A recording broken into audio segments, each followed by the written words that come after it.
Hi everyone, welcome back to Winging It. My name's Rebecca. If you're new here, you're very, very welcome. And if you've been here before, thanks for coming back. Today's video is fairly short because it's Easter Sunday here in the UK, and I know lots of people are quite busy and you might want to save more time for eating chocolate eggs and being with the people that you love today. So we're just going to finish off our March panel by adding a little bit of sparkle and bling. So gather your sequins and beads because that's what we're going to be adding to our panel. I'm also going to be binding the edges and just filling in any gaps that we might have left with some leaves. So you're going to need some green fabric and just some leftover bits of thread to save them being thrown away. So gather all your bits and pieces and let's get stitching.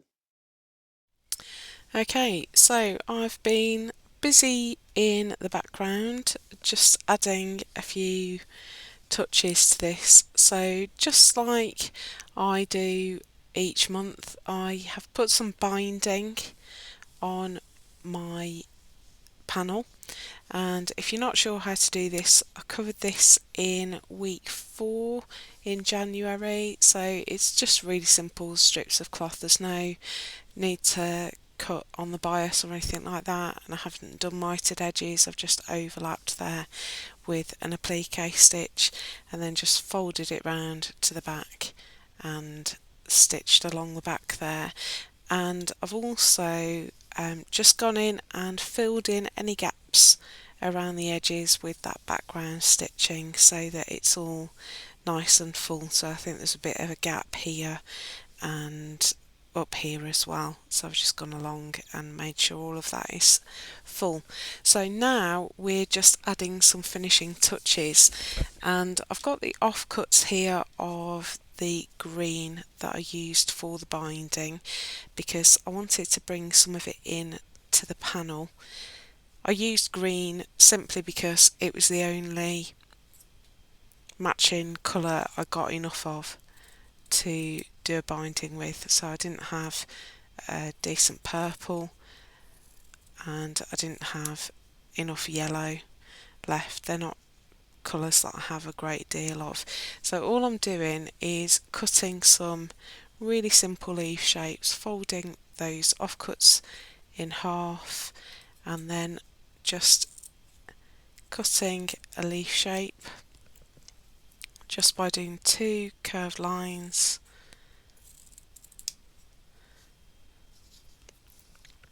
like that.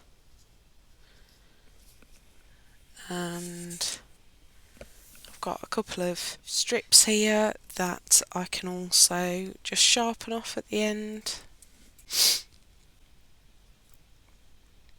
Just really simply, just to maybe get some long crocus leaves, so just shaving off the tip and then cutting a little space there.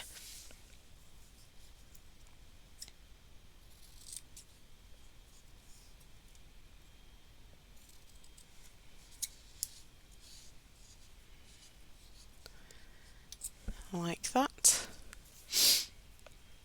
And then just to add a little bit of variety, I've got a little bit of metallic green, and then this does fray really badly, so I'm not going to be too hopeful that this will work very well, but it just adds a little bit of a different texture. One way that you can make this more robust is to melt it actually. So you can just pass it over a flame or through over a candle, through a candle lighter, and it will just sort of melt the edges of the fabric together. You could attach it to a stabilizer, but then it won't move in quite the same way. So you can see I'm being really rough in the way that I'm cutting these. I'm not being cautious about the shape or anything like that, it doesn't matter. So let's have a couple of those. What else have I got? Some green spot. I think that's going to be a bit much. So I've just got a couple there, and I've got some green thread left in my needle just from the extra finishing touches that I've done, and I just want to find some places for these leaves. So this is quite good to use as a crocus leaf, so I can tuck it in here, and I'm just going to let it crease at the bottom, so you can see I've allowed it to fold there, and maybe I'll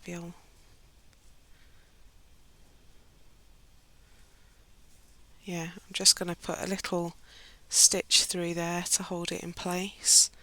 Put a couple of stitches in just to make it secure.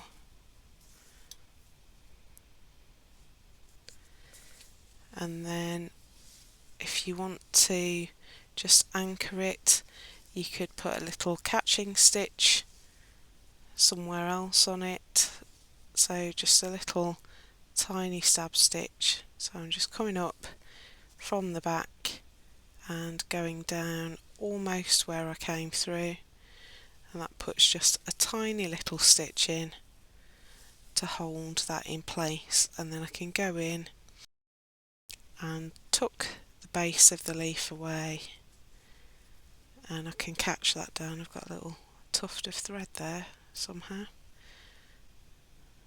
Let's get rid of that. Then we can, I'm just being quite rough on the back, so I do have some trailing thread, so I'm just going to put another stitch right at the bottom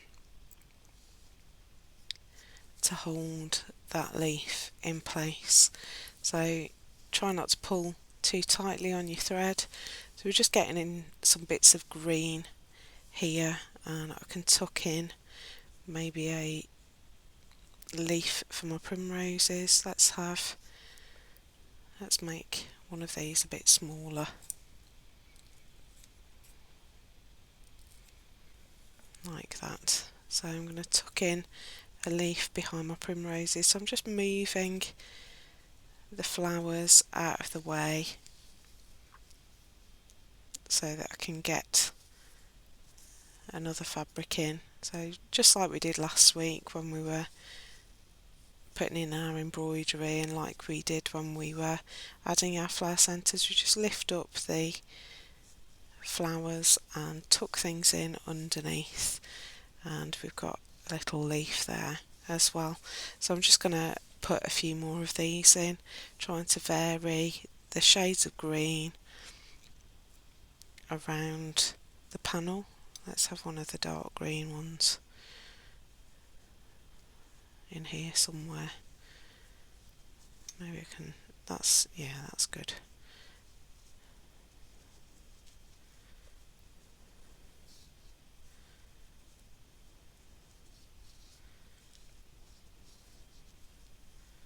Or is it? Maybe that's better. Yeah, let's put it in there. So I'm just going to finish that thread off, because that trailing thread's going to be too long. So I can just snip that off.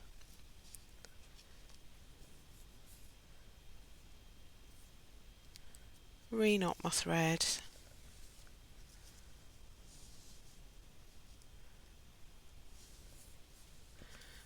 Put a little couple of stitches down at the bottom down here.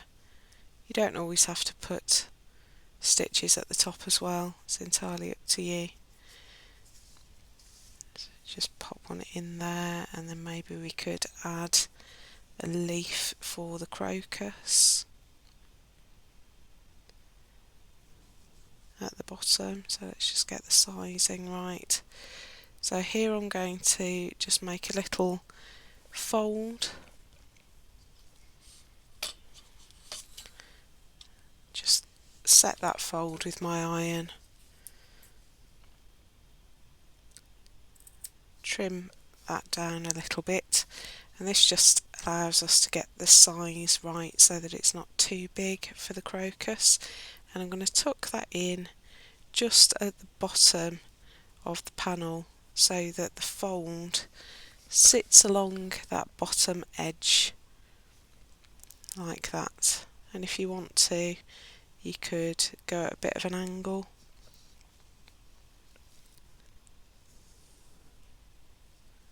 So I'm just going to come up through the fold, and because it's going to be on show at the bottom, I'm going to just put a couple of applique stitches there just to make it sit along that bottom line. I'm using variegated thread, so those stitches show a little bit more than I'd like, but it's fine, I'm just using up thread, so it's not a problem.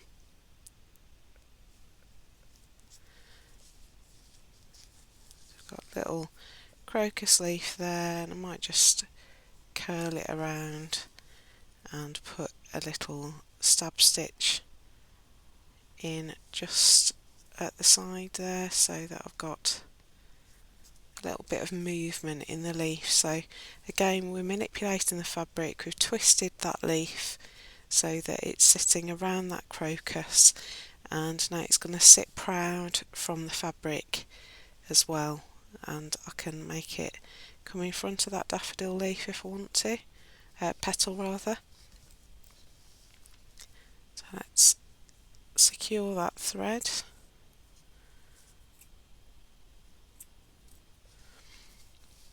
And we could maybe put, let's have a little metallic leaf at the bottom.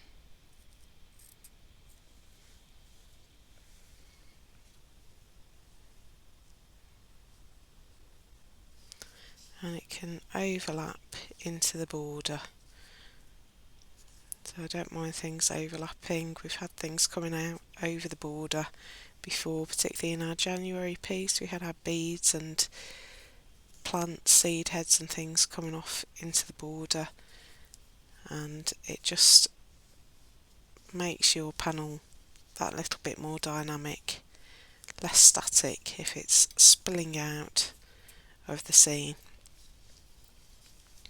like that. So we've got a little metallic leaf there just to catch the light, and I think we need another leaf up here. Let's get another metallic one in so we can put in a leaf that works as a crocus leaf up here. So you can see what I'm doing, I'm just roughly cutting some leaf shapes and I'm just dotting them around my panel to just add a little bit of green here and there, but also add some movement. And I'm using these partly to cover over any rough edges. So on the crocuses in particular, there is a rough edge at the bottom that I would prefer to be covered up, and these leaves are helping me do that, so I can position them to cover over any raw edges that are still on show. And I'm going to tuck that under the hellebore, put a little stab stitch in to give it a little bit of movement like that, and we've got a bit of little flash of green there. While I'm up there, I might put in a leaf over here, just maybe popping down from out behind this hellebore,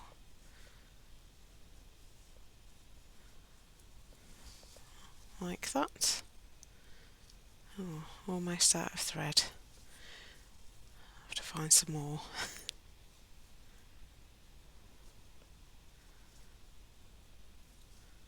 So you don't have to be particularly careful with this stitching at all. You can just put little straight stitches just to catch your leaves down, and if you tuck them in nicely, they'll all be covered up by the rest of the elements on your panel.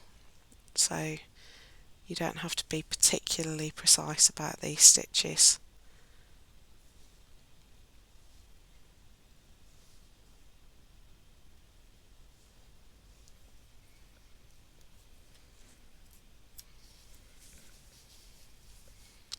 So we've got our little leaf coming in there, and again I could curl that round if I wanted to, just to add a little bit of movement at that point in the panel. So I'm just going to put the last few leaves on, and then we'll come back and put our very finishing touch on. Okay, so I've put all my leaves in. I've got some metallic ones in there as well, just to add a little bit of something different, a little different texture. So you can see I've got some beads and sequins out here, and my last thing, if you've been around for a while, you'll know that I don't consider a piece finished really unless it's got some beads in. So I'm just going to add some beads just to echo those yellow French knots that we put in last week. Just got a little bit of the leftover thread again, brought it through, hooked a bead on, and then I'm just pulling it through to the back, and I'm just going to do this fairly randomly, just picking up beads, and some can be close together, some can be far apart, and again this will just add another texture to this panel. And I'm just going to take my time and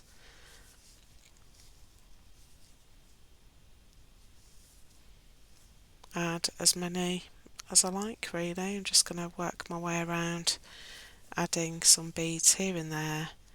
I've focused on purple ones, but you could do whatever you want really. I do have some yellow ones that I might use as centres for the lazy daisies that we put on last week.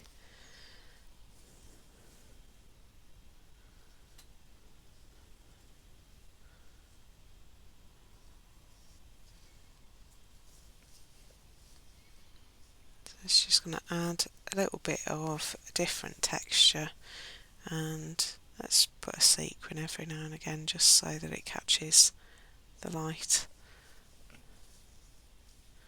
And for sequins I'm just going to put 2 stitches. You could also add them with a French knot if you wanted, through the centre. So I'm using a dark green thread. I don't mind that because I don't want to start any more thread, and that might go to waste, so I'm just popping in a little stitch. And for the beads it doesn't really show, and for the sequins I think because they're so shimmery it doesn't really matter. It just appears to be part of the shimmer of the sequin.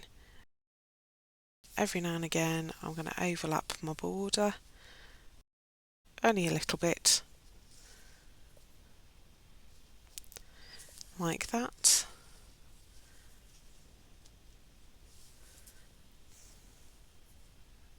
Sometimes I'm going to cluster them together, other times I'll spread them out a little bit further apart.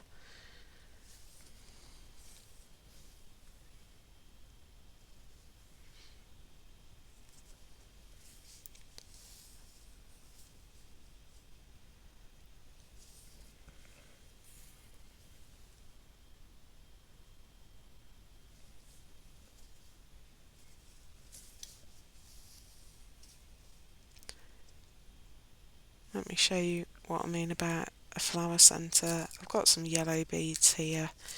I've got these greenish yellow ones, the glassy ones, that are almost like a chartreuse green. Let's see what they look like. I don't think they show up very well. They're too transparent. So let's get those out of the way just so that we don't have a complete catastrophe. I love my ironing mat in the background because they don't bounce around. Let's get the colder of the 2 yellows. So I've got a more sort of eggy yellow and then a more greenish yellow, and I think on this panel the greenish one's going to work better. So I'm just going to pick up a bead with my needle, and that can go through the centre of my lazy daisy there.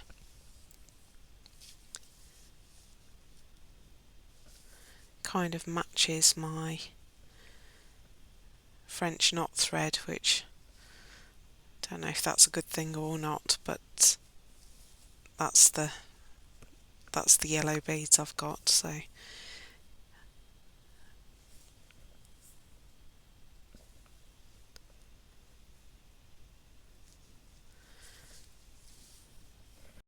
just like that, adding a little bit of interest, something to catch the light, and something to add a little bit of light play into my piece as well.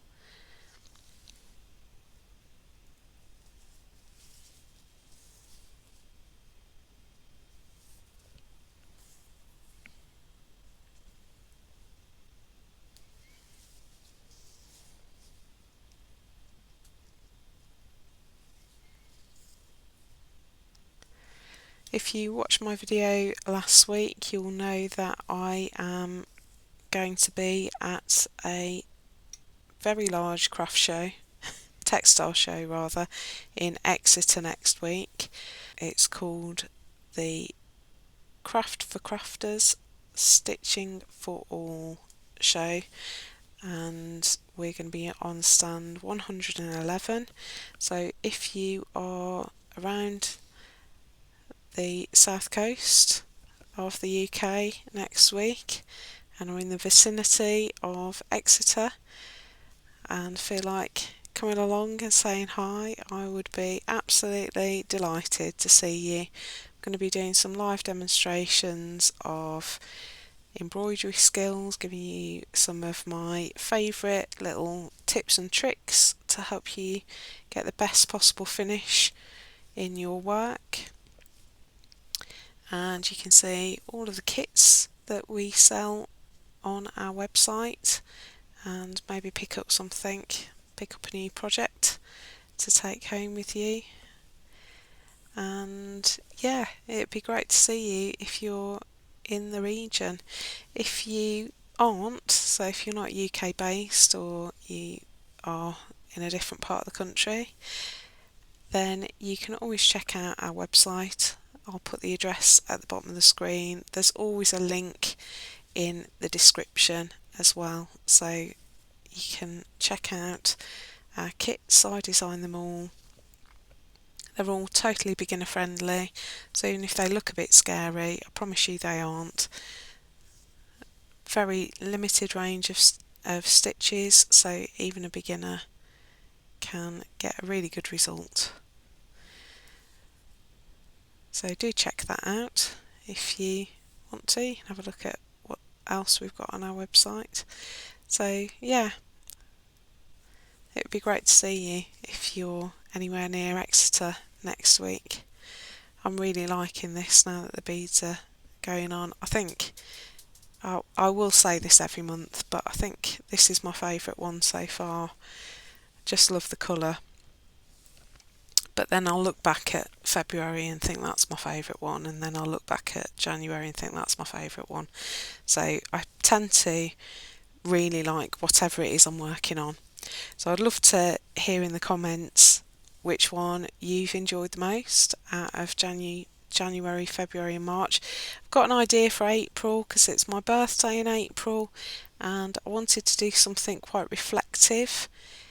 It's my last year as a 40-something, so I think I feel quite reflective at the moment, and looking back on my life, and particularly with the events that have happened in my family over the last little while, it's made me get a little bit kind of nostalgic and reflective, and so I'm thinking we might do something very different to anything we've ever done before next month.